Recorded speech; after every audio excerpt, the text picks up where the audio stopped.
Mr. Speaker, between now and what we've heard will be a special session called on Wednesday. Do we hope to have a plan crafted out by the time we hit the floor on a special session?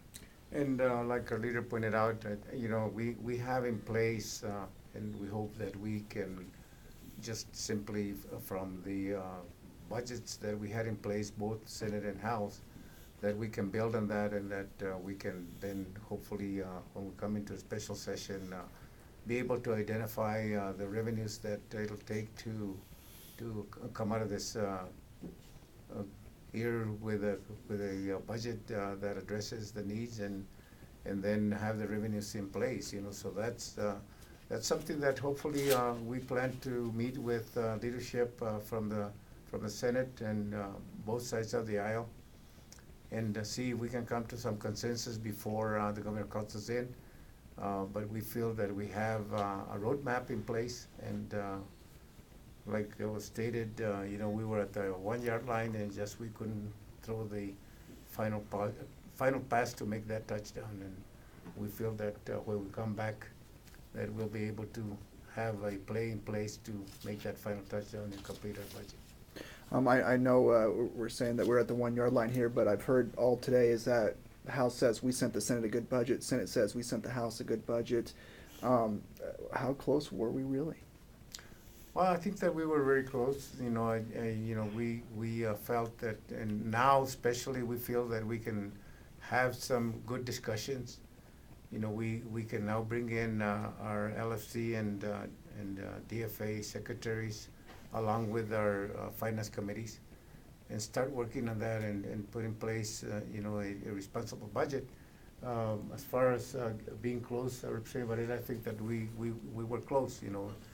I think that we were within $50-70 million of trying to reach a consensus as to how we could complete our work.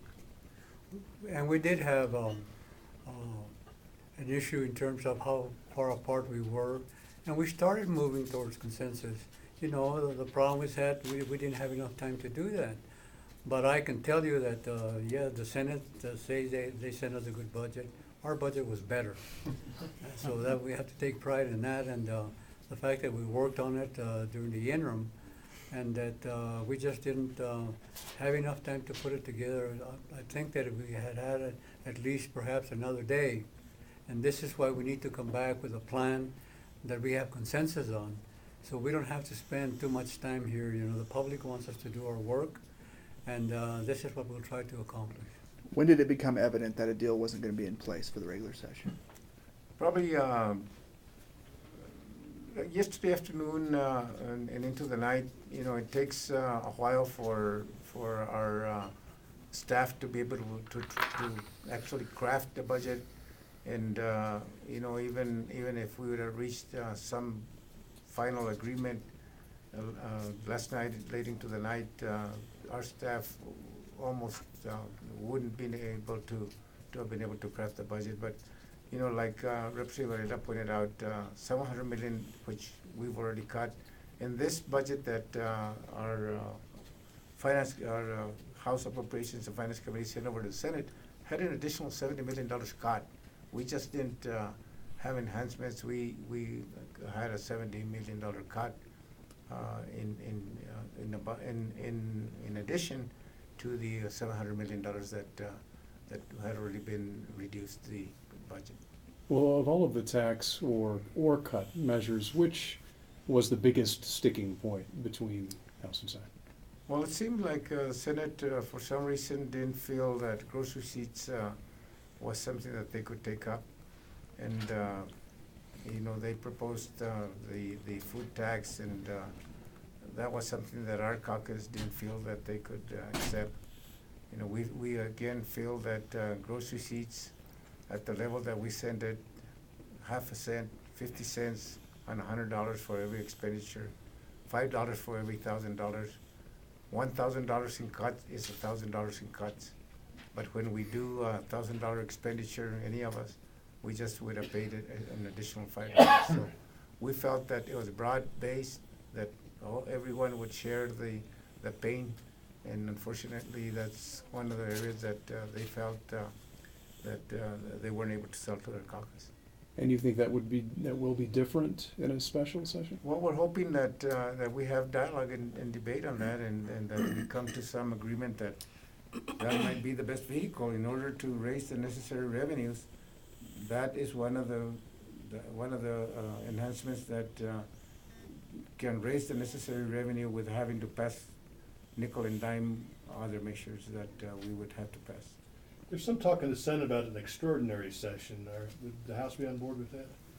Well, we haven't discussed that at all. You know, I think that extraordinary sessions are dangerous because it completely opens the subject matters to anything that any member wants to do. House members will have to file for re-election here in a matter of weeks, and you have primaries coming up. Will that be a distraction as you're trying to juggle that along with a special session? Yeah, we have no choice. We are hoping that if we do come into the special session, that we won't be here very long. You know, that's of course something that we always hope for. But we are, as far as we're concerned, we have a plan in place, and like I pointed out, we have a roadmap that we feel that we just need to make small changes, and we can be there to our destination. But keep in mind that we may not have had a budget, but we bolstered the reserves to the point where we have a fallback position if revenues continue to fall. You know, we don't have any idea or way to predict when the recession will be over. But we worked on several pieces to address the issue of the deficit.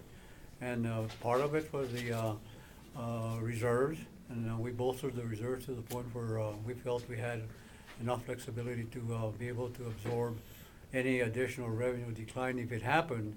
So it wasn't just a matter of the budget itself and the revenue package, but the reserve was important to us also. And we came up with about around a 5% reserve,